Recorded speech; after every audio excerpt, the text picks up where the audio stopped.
Bienvenidos y bienvenidas, yo soy César el narrador de Hablemos de lo que no existe y aquí estamos en este canal oficial de Hablemos de lo que no existe que se llama Hablemos de lo que no existe Clips, en donde vas a tener historias de terror para llevar. Ahora sí, te voy a dejar con una historia que sé que te va a encantar. Encantar aquí es igual a aterrar.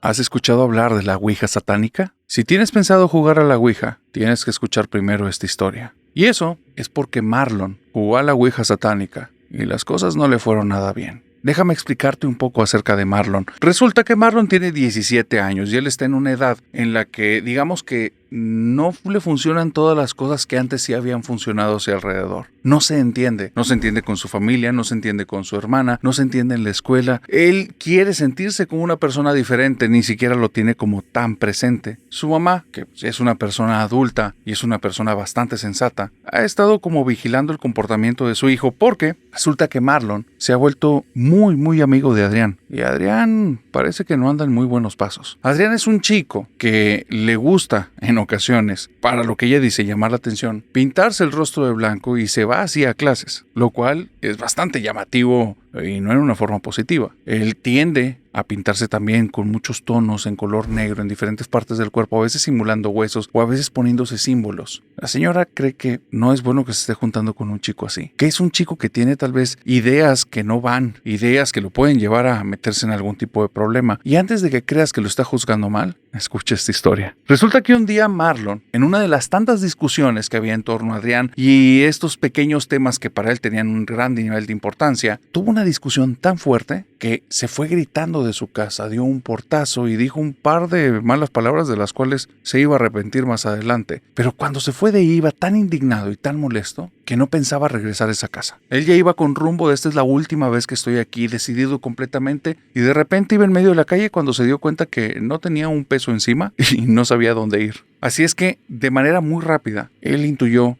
que el único lugar que él podía ir cerca de su hogar era la casa de Adrián. Adrián es un chico que, como te digo, llamativo. Él inició una revolución como interna el día que empezó a escuchar cierto tipo de música que estaba muy cargada a cuestiones satánicas. No cosas que estés malinterpretando que parece que son satánicas, no, satánico 100%. Cosas que en la portada tiene ciertas bestias y tiene detalles ahí relacionados con cuestiones bíblicas en las cuales exalza a la entidad, a una entidad malévola, que le ponen diferentes nombres y hay canciones para diferentes entidades y este grupo o esos grupos que él seguía, digamos que inclusive los librillos que tenían en ese tiempo los CDs estaban cargados de un montón de símbolos que si los buscas hoy te los vas a topar solo y exclusivamente en demonología. Porque sí, estaba enfocado en demonios. La música que él escuchaba estaba muy relacionada con eso y fue muy extraño porque a raíz que empezó a escuchar eso, él empezó a tomar actitudes muy raras, muy antisociales, muy agresivas inclusive en la forma en la que se vestía, pero lo llevaba un poco más allá. Si tú te dieras la oportunidad y tuvieras la mala suerte de entrar en la habitación de Adrián, te darías cuenta que todo lo tiene tapizado de pósters, de pedazos de revista, de hojas de papel escritas por él. Parece la habitación de alguien que ha perdido la cabeza. Parece la habitación de alguien que está a punto de hacer algo malo hacia los demás. No por los símbolos, sino por el tipo de escritura, por el tipo de rayado, por cómo están las cosas sobrepuestas una arriba de otra. Te habla de una mente que está saturada a punto de explotar. Lamentablemente Brandon no entiende nada de eso. Su edad le impide totalmente ver este tipo de situaciones. Para él, tiene un amigo que es original, que es único, que lo que está haciendo es diferente a lo de los demás. Y eso le gusta. Por eso cuando estaba ahí afuera de su casa, después de este pleito, el lugar en el que pensó fue la casa de Adrián y fue directamente para allá. Cuando llegó, bajó a Adrián, abrió la puerta y directamente le dijo: socio, tiempo sin verte, pásale, tengo una sorpresa que creo que te va a gustar. Y ahí me dice Marlon, narrador, esto pasó hace muchos años. Dice, pero algo dentro de mí, cuando él salió, me saludó, me decía, vete de aquí. Y no le hice caso. Yo venía molesto de mi casa, no fue algo tan notorio, pero ahora me doy cuenta que estaba ahí. Cometí 3 errores ese día. El primero, haber ido a la casa de ese chico. El segundo, seguirle el juego. Porque él me llevó a su habitación y cuando abrió la puerta y estaba llena de los símbolos que yo había visto, pero había algo diferente. Una mesa, unas velas y en medio una ouija. Él había conseguido de contrabando una ouija que decían que estaba curada y que la había llevado con algún tipo de brujo mayor sin que sus papás se dieran cuenta, no sé de qué manera la consiguió, y que parece que estaba hecha de huesos, que ya sabemos de qué huesos se utilizan para este tipo de prácticas. Entonces, cuando yo la vi, me sentí de cierta manera atraído, pero a la vez sentía repulsión. Pero de todas maneras, yo le seguí el juego y ahí es donde cometí el error más grande que he tenido, el tercer error de ese día. Porque no sé si es por la simbología, por las prácticas que ya hacía Adrián o por alguna otra situación que no sabía, pero jugarle en ese lugar creo que fue el problema. Cuando la vi, como te digo, me sentí atraído y a la vez sentí como repudio, pero me acerqué con él y él me dijo, vente socio, vamos a llamar a uno de los míos. Y entonces se hincó en el piso, me pidió que me hincara y muy solemnemente me pidió que le agarrara una mano, alzó las manos y empezó a decir un montón de cosas dirigidas a lo que él cree, que no me atrevo a repetirlo por las cosas que pasaron después, pero en ese momento tomó la planchette, me dijo que acercara las manos y empezó a hacer preguntas y empezó a decir, quiero contactar contigo, háblame, quiero contactar contigo, háblame. No se movía, no pasaba nada, dice, hasta que me empecé a dar cuenta de algo. Ese día especialmente hacía mucho calor y empecé a sentir la habitación ligeramente fresca, muchísimo más fresca que cuando llegué. Dice, no fue lo suficientemente frío o no bajó tanto la temperatura como para asustarme, como para irme, pero sí lo suficiente para que lo notara. Y fue ahí cuando él dijo, ¿qué? ¿No existes o qué? ¿No quieres jugar conmigo? Y la planchette, te lo juro porque yo estuve ahí, se empezó a mover sola. Teníamos los dedos puestos, él se sorprendió igual que yo cuando se empezó a mover de un punto a otro y decía jugar. Y cuando dijo la palabra jugar y se terminó de mover ahí, empezamos a escuchar pasos que venían en ascenso por las escaleras. Dice, no te puedo describir lo que sentí, el corazón se me empezó a acelerar, que de repente pensé en qué me estoy metiendo, ¿qué es esto? O sea, como yo creía que era un juego, yo creía que esto son estupideces, pero algo viene para acá. Entonces los pasos llegan a la puerta y donde llegan a la puerta, siento que la temperatura desciende de manera estrepitosa y la puerta se abre. Yo es el momento en el que me he topado con mi versión más cobarde. Grité con el grito más agudo que te puedas imaginar y en la puerta estaba una amiga de los dos. Se rió como no tienes una idea. Era una coincidencia y después pensé que tal vez Adrián la había invitado y que lo había movido. Si es que me molesté, venía de una situación de mi casa muy enojada, entonces me enojé con todos. ¿Y por qué viniste aquí? ¿Por qué estás haciendo eso? Y tú de seguro estás jugando con ella. Y Adrián tiene las manos puestas en la planchette y entonces dice, esperen, me está hablando. Y empieza a marcar poco a poco. L, A, R, G, A, T, E. Y él dice, lárgate, y voltea a ver a mi amiga. Y donde le dice eso, la puerta se le cierra en la cara. Cuando eso pasa, yo ya entendí que estoy en peligro, que lo que está ocurriendo ahí es algo que no debería de estar pasando y yo no debería estar en ese lugar. Y entonces la temperatura empieza a ascender y ascender y ascender y ascender. Y entonces le decimos, ¿quién eres? Y nos pone, no. ¿Quién eres? No. Danos tu nombre. No. ¿Eres un ser humano? No. Cuando dijo que no, yo sentí mucho miedo porque volvió a mover las palabras y decía, jugar, jugar, jugar, yo, jugar, jugar, jugar, yo. Le dije, yo me voy de aquí. Salimos de ahí. Adrián, aunque creía en estas cosas y había dicho mil cosas antes de iniciar y él tenía sus prácticas y rituales, creo que él no había dimensionado en lo que se estaba metiendo. Nunca hubiera esperado que las cosas sucedieran así, porque él salió junto conmigo. Dejó las cosas ahí abiertas, bajó, y cuando llegamos a la planta baja, su mamá estaba muerta de miedo, porque decía que desde hacía 10 minutos se sentía como si el lugar estuviera rodeado de personas malas, y la mamá de Adrián era una persona muy tranquila. De hecho, ella tenía problemas con él porque era una persona como muy religiosa, de un talante muy relajado, y entonces ver a su hijo haciendo eso no lo sabía manejar. Pero Adrián, cuando vio a su mamá, se quedó impactadísimo. Jamás le había visto esa expresión. Ese nivel de miedo en los ojos nunca lo había visto. La mamá le explicó lo que estaba sintiendo las personas ahí. Sentía un ambiente horrible, sentía como si estuviera rodeada de gente maligna, gente malvada, de deseos horribles, y aparte sentía en momentos demasiado calor, demasiado frío. Cuando entramos en esa habitación sentimos cómo bajó la temperatura y ahí le contamos, es que estuvimos jugando a la ouija, pasaron estas cosas, y ella muy molesta dijo, hagan algo, aquí está pasando algo malo, vayan a la iglesia, tráiganse un padre, hagan algo por favor.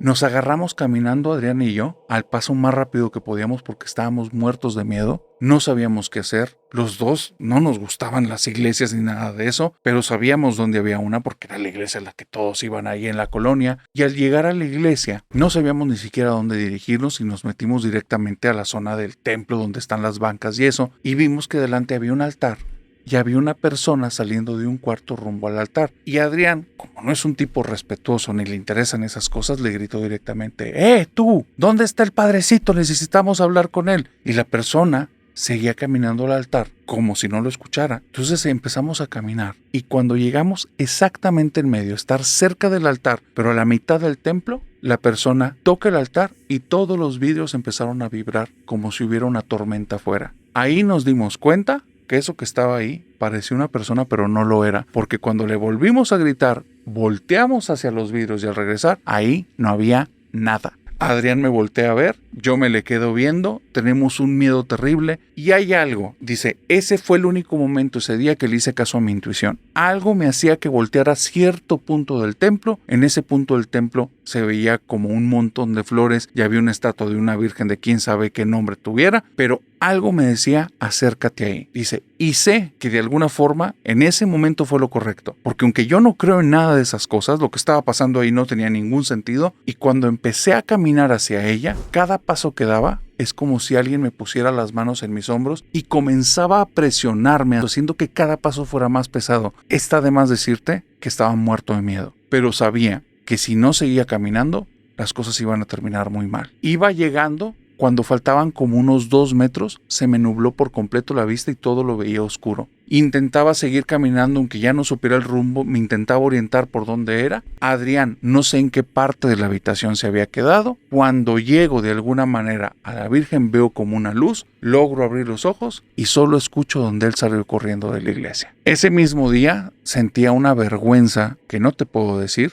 No encontré ningún sacerdote en la iglesia. Me sentía mal por lo que había hecho, por lo de mi casa y eso, pero al final no tenía edad ni buen criterio, así es que en lugar de regresar a mi casa, fui pidiendo dinero de persona en persona que me topé en la calle, junté alrededor de unos 400 pesos, compré un boleto de autobús y me fui con unos primos que estaban en otra ciudad. Cuando llegué con ellos, le hablé a mi mamá, le dije que me iba a quedar acá una semana. Ella entendía por el problema y era muy linda persona, yo no lo entendía en su momento, me dejó en paz y estando acá, en esta ciudad con mis primos, me puse a buscar iglesias porque ahí ocurrió algo que detuvo estas cosas que estaban pasando. Porque no me pasó nada esa noche, no me pasó nada en el camino del autobús. Me pasó todo cuando llegué a la ciudad de mis primos. Cuando me quedé a dormir en sus casas, en medio de la noche, cerca de las 3 de la mañana, sentí algo que estaba en la habitación y al despertar vi una sombra oscura, no con una forma definida, justo enfrente de la cama. Entonces dije, por favor, vete de aquí, y escuché algo, no te sé decir, un quebrar de vidrios, un estruendo, algo que se resquebrajaba. Me partí de miedo, pero de alguna forma me pude dormir, ya no volví a ver la sombra, y al buscar la iglesia me topo con un sacerdote y le dije, yo no creo en nada de esto, pero viví esto, viví estas cosas, me pasó esta situación. Y él me dijo, mira, ven una vez por semana a la iglesia y vas a venir aquí, vamos a hacer una confesión, vamos a tener que darte una bendición, y vamos a tener que hacer oraciones completas y especiales contigo. Ven un mes completo, una vez por semana, y vamos a ver qué tal van las cosas. Yo estuve yendo y viniendo de mi ciudad a esta ciudad durante un mes, una vez a la semana, para cumplir lo que el sacerdote me dijo. No me volvió a pasar nada. Pasaron 8 meses hasta que me volví a atrever a pisar la casa de Adrián. En ese tiempo ya no lo topaba, no sabía dónde estaba, yo había cambiado mis actividades, no quería saber nada, él tenía mucho miedo. Cuando me lo topé, Adrián era otra persona. Cabello corto, camisas normales, el rostro de él se veía serio, apagado. Y cuando lo vi lo saludé y en lugar de decirme, socio, ¿cómo estás?, solo me dijo, Marlon, ¿cómo has estado? Y yo vi que algo no bueno le había pasado. Y le pregunté, ¿cómo siguen las cosas? Las estamos tratando, Marlon, no hablemos de ese tema. Fue la última vez que hablé con Adrián. No me quise volver a acercar. No sé qué estaban haciendo, no sé cómo lo ayudaron o no, no sé qué pasó después de él, pero nunca lo volví a ver.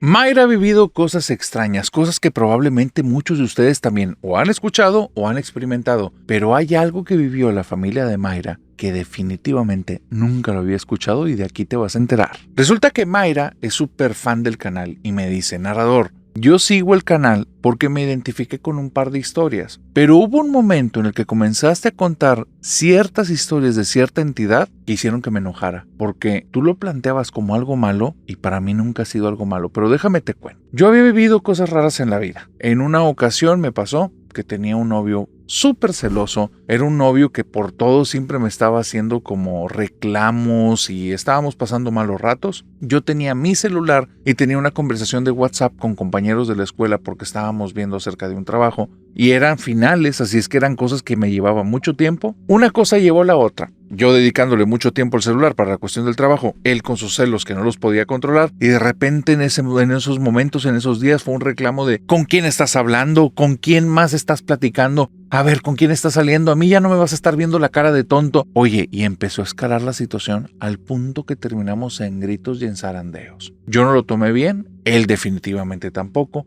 y donde estuvo a punto de ponerme la mano encima, me fui. Narrador. A medio camino rumbo a mi casa, porque me fui caminando, me doy cuenta que no traigo el celular. Regreso, él está ahí todo energúmeno, todo loco, molesto, gritando.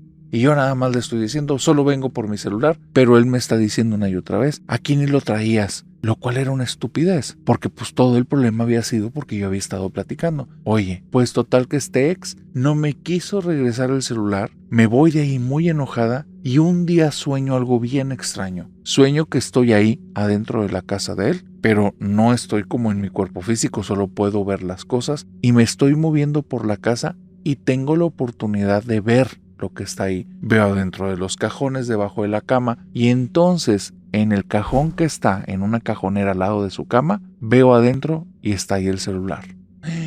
Y dije, de aquí soy. Voy un día que sé que él no está en la casa, me abre su mamá, la saludo, me está pidiendo disculpas por él, que ella sabe que él tiene muy mal carácter. Yo le digo, sí señora, no se preocupe, nos vamos a reconciliar. Puras mentiras, narrador. Le dije que si me da oportunidad de entrar al cuarto porque había dejado algo ahí, ella me da permiso. La mamá de él era una muy buena persona y estaba como que muy avergonzada por los comportamientos de su hijo, del que ahora es mi ex. Me voy directo al cuarto, abro el cajón que vi en el sueño y ahí está mi celular tal cual lo vi. Lo saco y me voy. Yo he vivido cosas raras, te digo, entonces sé que estas cosas pasan. En un tiempo trabajé en una constructora y me tocó una guardia nocturna donde teníamos que llevar como que una revisión de materiales, ya ni me acuerdo. Pero cuando estaba ahí, les pedí un espacio porque no había nada que hacer y los siguientes materiales que íbamos a recibir iban a ser casi 4 horas después. Les pedí que me dieran oportunidad y yo me fui a dormir como a una caseta que teníamos de vigilancia. Les dije que si se ocupaba algo me despertaran. El equipo estaba de acuerdo. Digamos que nos hacíamos rondines para echarnos la mano. O sea, cada quien un turno. Voy, me quedo súper dormida, pero súper dormida. Y de repente cuando abro los ojos, todavía no hay luz del sol. Veo a lo lejos las personas trabajando. Yo estoy somnolienta y escucho al lado mío a una niña que se está riendo. Me pone la piel de gallina, narrador. Son menos de las 6 de la mañana, a las 4 o 3 de la mañana. ¿Qué demonios va a estar haciendo una niña ahí en una construcción? Aparte, cómo se metió, el lugar estaba bardeado, estaba cercado. Entonces volteo, o más bien lo intento, y me doy cuenta que no puedo mover el cuerpo, solo puedo mover los ojos. Y veo que al lado mío sí está como la mano de una niña, pero la mano está tan blanca que yo sé que esa cosa ya no está viva. Me empieza a dar mucho miedo, intento cerrar los ojos, pero no puedo, los párpados los tengo duros. El lugar en el que estoy se empieza a sentir mucho frío, hasta que alguien abre la puerta y suena la carcajada de una niña. Esta persona se asusta, pega un grito y gracias a ese grito como que me logro despabilar, me levanto y salgo de ahí caminando. Los dos, mira, nos vimos con una cara de miedo que entendimos que mejor ni hablar del tema. Ya no volví a saber de esa niña, no escuché que nadie más viviera eso, pero te vuelvo a decir, he vivido cosas raras. Pero hay algo, narrador, como te digo, hay algo que me pasó con tu canal, que cuando lo escuché,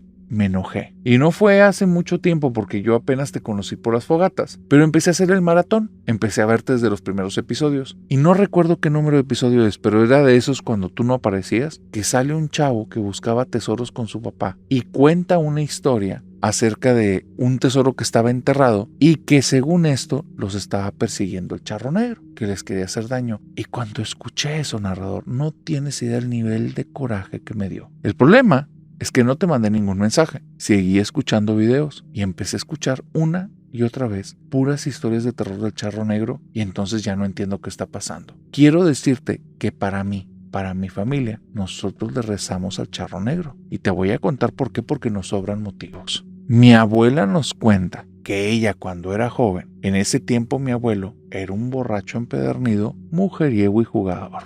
Así como dicen las canciones, era un tipo que todo el tiempo estaba haciendo zafarranchos, problemas por aquí y por allá. infiel a más no poder, un tipo en el que no podías confiar, pero cómo le gustaba la fiesta. Mi abuela ya tenía 3 huercos. Y entonces el abuelo la dejaba sola para irse de parranda y cuando regresaba y la abuela le reclamaba algo, le agarraba a golpes, narrador, como te lo digo. Sí, sin ponerle más trapujos, la agarraba a golpes y la sacaba arrastrando de la casa estirando por el cabello. Una situación horrible. Para que sepas, yo nunca conocí a mi abuelo. Nunca. Y dice mi abuela que en una ocasión él vino tan tomado y llegó tan agresivo y ella estaba tan enojada que las cosas se pusieron muy mal de manera muy rápida. Este tipo la golpea 2 veces, dice ella, que casi pierde la conciencia, la está sacando a rastras del lugar. Ella es ahí cuando toma la conciencia por la cantidad de dolor que tiene en la cabeza. Entonces empieza a gritar auxilio, empieza a pedir ayuda y ve que sí hay personas ahí, pero las personas, unas se santiguan y otras le voltean la cara. ¿Por qué? Pues porque algo ha de haber hecho la señora. Dice que ella se enojó tanto, pero se molestó tanto, que dijo, aunque sea el mismo diablo, pero que me ayude. Y que se empezó a escuchar a los segundos un jinete. El abuelo la dejó de arrastrar. Ella probablemente dice que ese iba a ser su último día porque el abuelo estaba tan enojado que parece que le iba a empezar a golpear hasta que se cansara y ella ya no le iba a contar. Pero el jinete viene llegando, el abuelo se queda congelado, la suelta y de repente al lado del abuelo se para un caballo negro con un charro todo vestido de negro. El tipo que está ahí no se le ve la cara, no se le ven las manos. Mi abuela también está muy golpeada y está en el piso y nada más se le acerca a mi abuelo y le metió una santa friega. Dice mi abuela que nada más escuchaba a mi abuelo gritándole, detente, detente, para, entre golpe y golpe, narrador. Lo surtió como no tienes idea, a patadas en el piso contra una pared. Horrible. Horrible, fue horrible. Y mi abuela, estando ahí en el piso, dice que nada más sintió que alguien la agarró del hombro y le empezó a hacer fuerza para que se parara, le dio 2 palmadas en la espalda y jinete y caballo se fueron y nunca los volvió a ver. Y desde entonces, mi abuela se hizo la idea que el charro negro era su ángel de la guarda y decía, a veces mi ángel de la guarda puede ser también el diablito. Pero ahora, narrador, que ustedes me lo están planteando que realmente es el diablito y no es bueno, ya me lo estoy pensando 2 veces.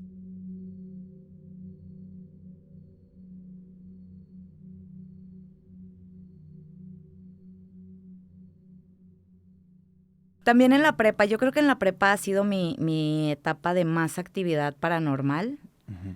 No sé si estaba más despierta o qué, pero o lo tenía más desarrollado o tenía menos preocupaciones también, ¿no? Uno ya de adulto pues tiene más ocupaciones que luego no te dejan ver o abrir bien el tercer ojo. Como que estás muy enfocada en cosas que te limitan, ¿no? Exacto. La percepción. Entonces en la prepa pues no tienes ninguna preocupación, vivía con mis papás, no pasaba nada. Y una vez, por estas fechas más o menos, iba a ser Halloween. Y mis amigas se les ocurre jugar a la Ouija. Querían ir hasta el panteón, ¿no? A jugar. Y yo, claro que no, o sea, nos vamos a meter al panteón. Para empezar, a mí me da miedo molestar a los muertos. Y 2, no, ni de chiste. O sea, no me voy a ir a meter a un panteón. Jugamos en el parque que está a 2 casas de mi casa. Entonces íbamos varios, ¿no? Estaba la bola ahí queriendo ver qué pasaba con la Ouija. Y, ay, sí, ya sabes, como todo esto que te dicen que si no sabes, no le entres. De chavo, pues no lo ves, ¿no? Sí. No ves las consecuencias y no sabes con qué estás jugando, ¿no? O qué portal estás abriendo. Obviamente se lo aprendí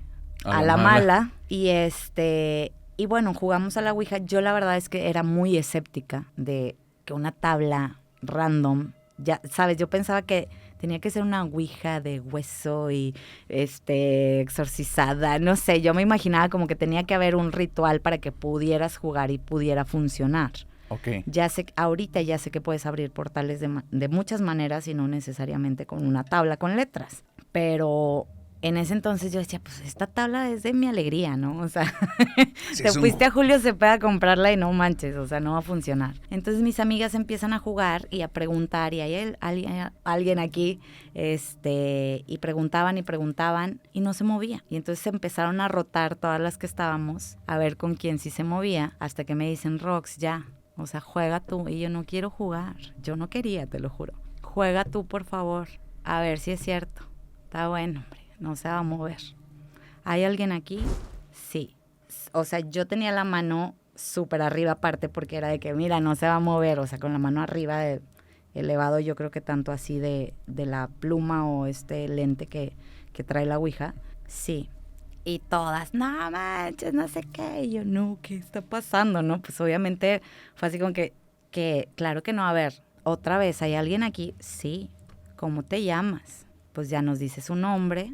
Pregúntale qué pasó, quién es y cómo murió y no sé cuánto. Pues para no hacerte largo el cuento en lo que estábamos haciendo preguntas y demás, resulta que era un niño que se llamaba Octavio, que había muerto de tifoidea y que pues estaba muy solo porque extrañaba a sus papás. Entonces él quería buscar amigos. Yo siempre he sido una persona muy maternal y desde siempre he tenido como este instinto maternal muy evolucionado, muy, ¿cómo se dice? Pues prendido, ¿no? El chip de, ay, yo cuido a los niños, ajá, y juego con todos los niños chiquitos que me encuentro y me hago amiga de los niños chiquitos, o sea, ¿sabes? O sea, siempre he sido como muy, muy maternal, entonces súper loco que me llegaran con un niño que tenía 11 años y que había muerto y que extrañaba y que no sé cuánto y bla, bla, bla, ¿no? Mi mamá siempre fue muy estricta en mi casa, es maestra, entonces en mi casa había reglas de te metes a las 7 y si no, vas a ver cómo te va. Recuerdo que ya eran las 7 y yo ya me voy, ya me tengo que ir. Me dicen, es que no te puedes ir si no te da permiso. Y yo, no manches, ¿cómo? No sabía esas reglas. Se supone que no te puedes ir si no cierras la sesión por completo, si no te dicen bye o si no te dan permiso de irte. Entonces yo empiezo, oye, ya me tengo que ir, ¿me puedo ir? No. Por favor, es que me va a regañar mi mamá. No, te lo ruego por favor, o sea, me tengo que ir, te lo juro, no sé qué, y poniendo así de que mañana vengo y no sé cuánto, yo, o sea, yo ya estaba bien enganchada y te estoy hablando que duramos como 1 hora o más ahí haciendo preguntas y cuánta cosa, y de pronto dije, ¿sabes qué? Le tengo más miedo a mi mamá, que me vaya a regañar. Y me fui, lo dejé inconcluso y lo dejé abierto, y entonces me voy a mi casa, se termina el juego, todas nos vamos, no sé quién se llevó la ouija al final. Llego a mi casa, siempre iba yo a la sala porque ahí estaba el estéreo. Yo soy muy musical también, entonces ponía música o prendía la tele o ponía videos. Me voy y me siento a la sala y la sala tenía una puerta de vidrio. Entonces cuando alguien pasaba, con la luz se reflejaba en el vidrio. Y recuerdo que pasó alguien y volteo y yo... Otra vez, Ángel, eres tú, Ángel, mi hermano. No había nadie en la casa, no estaba nadie y mi mamá estaba en el cuarto de arriba, o sea, mami, tú, no sé qué, nadie. Bien chingona yo, bien valiente. Octavio, eres tú. No pasó nada. Dije, bueno, me voy a dormir ese día y en trance se llama cuando estás entre dormido y despierto, o sea, cuando estás a punto de ya quedarte dormido, pero tienes un poquito de sensibilidad, ya sabes, a esto que está pasando afuera. Empiezo a hablar con Octavio. Empiezo a escuchar la voz de un niño. Yo acostada, dormida. Hola, soy Octavio, quiero ser tu amigo. ¿Me dejas ser tu amigo? Y yo, sí, claro que sí. Claro que sí. Yo te voy a cuidar, me decía. Yo te voy a cuidar, yo voy a estar ahí y que nada te pase. Pero te estoy hablando que era una vocecita de un niño chiquito, bebé, o sea, muy dulce. Niño agudo, ¿sabes? O sea, era... Enternecedora. Exacto. Y yo, claro, y yo, ¿cómo me va a cuidar este niño? Pero bueno. Y así, ¿no? Yo te voy a cuidar y no voy a dejar que nada te pase y aquí voy a estar siempre contigo. ¿Sí me dejas quedarme contigo? Sí, claro que sí. Le di pie, le abrí, me estoy poniendo chinita de acordarme, te lo juro. Yo también, está impresionante esa historia. Entonces empieza el transcurso de mis días con Octavio. Te lo juro que yo pasaba cruzando el parque a las 7 de la mañana que iba hacia la prepa y pues todavía estaba oscuro. De pronto me tocaba toparme con algún que otro albañil y ya sabes, el sabrosearte, chiquita y no sé qué, y tú en la prepa así como toda miedosa. Siempre iba caminando muy rápido. Era otoño, había hojas en el parque de los árboles y recuerdo que iba caminando muy rápido y escucho pasos atrás de mí. Entonces luego volteé así como, ay, alguien me está siguiendo. O sea, me daba miedo que un pelado se me acercara, ¿no? Y de pronto volteo y no hay nadie. Y sigo caminando y sigo escuchando las hojas. Me freno y volteo y no hay nadie. Y doña chingona otra vez. Octavio, ¿eres tú? Si eres tú, vente al lado de mí porque tengo miedo. Y no me gusta que vayan atrás de mí. Vi las hojas. Los se pies. aplastaban. Y camino hacia mi lado. Sigo.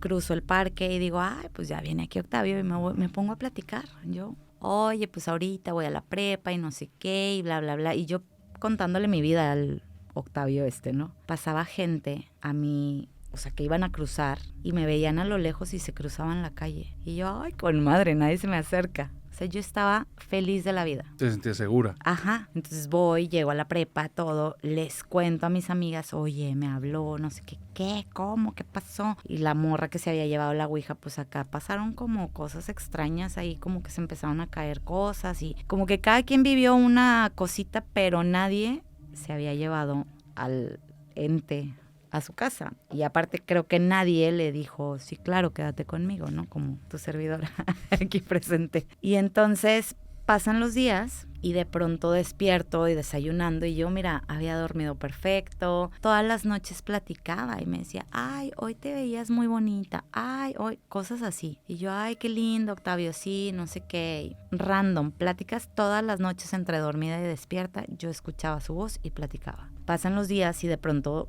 en el desayuno me dice mi mamá, ayer me estaban ahorcando en la noche. No manches, algo me estaba ahorcando. ¿Cómo? Me estaban ahorcando, o sea, sentí que me estaban ahorcando con 2 manos y se me las quité y vi unas uñas largas o garras, pero en la oscuridad, o sea, que de eso que se ve un resplandecer del reloj despertador o algo. Se logró quitar las manos que la estaban ahorcando y eran unas uñas largas. Y yo, qué raro. Oye, al día siguiente, mi papá amaneció golpeado.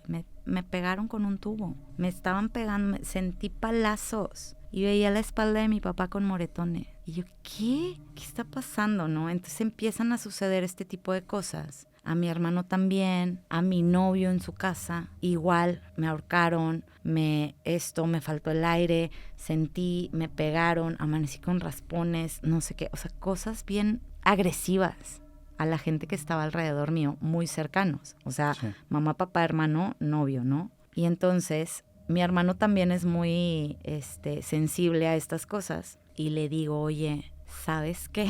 Jugué a la ouija. No, cállate. Me regañó así que, ¿qué te pasa? Tú eres la que está ocasionando todo esto por tu culpa y que te trajiste algo que no es y nada más tú le puedes decir que se vaya porque tú le diste entrada y no sé qué. Y yo, ¿de qué me estás hablando? Sí, porque te pidió permiso para quedarse, que no sé qué. Pues ya le empiezo a contar todo y mi hermano en shock, entre enojo, miedo, ¿qué vamos a hacer? Me dice, bueno, me voy a ir a tu cuarto hoy y hoy en la noche le vas a decir que ya no quieres que esté aquí. Y yo, ok.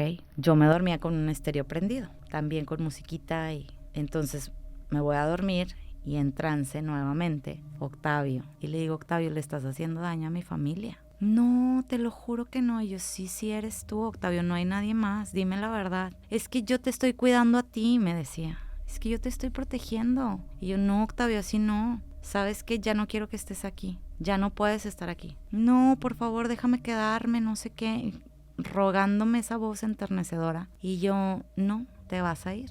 Y recuerdo haber estado discutiendo eso y que le dije muchas veces, no, ya no puedes estar aquí. Yo te digo que ya no puedes estar aquí. Y lo hice como muchas repetidas ocasiones, muy cortante y muy enfática, hasta que de pronto él, no, por favor, se cambió a un, no, por favor, no sé qué, así. Una voz súper, o sea, la recuerdo y me despierto, está la luz apagada, está el volumen a todo lo que da del estéreo y me están agarrando la mano. Como mi hermano estaba ahí, le digo, suéltame, por favor, tengo que abrir la puerta, suéltame. Mis papás estaban afuera tocando la puerta de ¿qué pasó?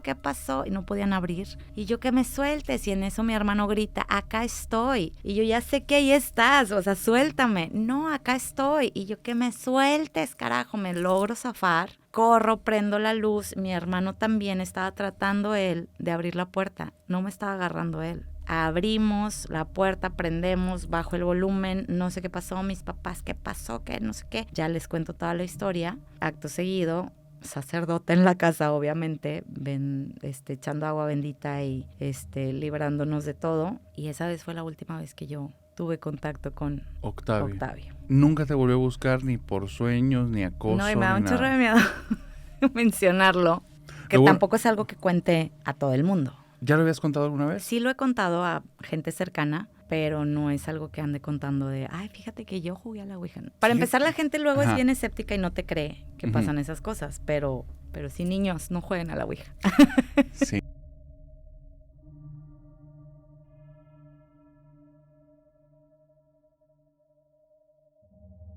Y con esta historia, mi querida familia nocturna, hemos llegado al final de este clip. Pero recuerda que si te gustan las historias de terror, ya encontraste tu tribu. Ahora sí, de aquí hasta que nos veamos en el siguiente clip, te deseo que tengas dulces pesadillas. Bye bye.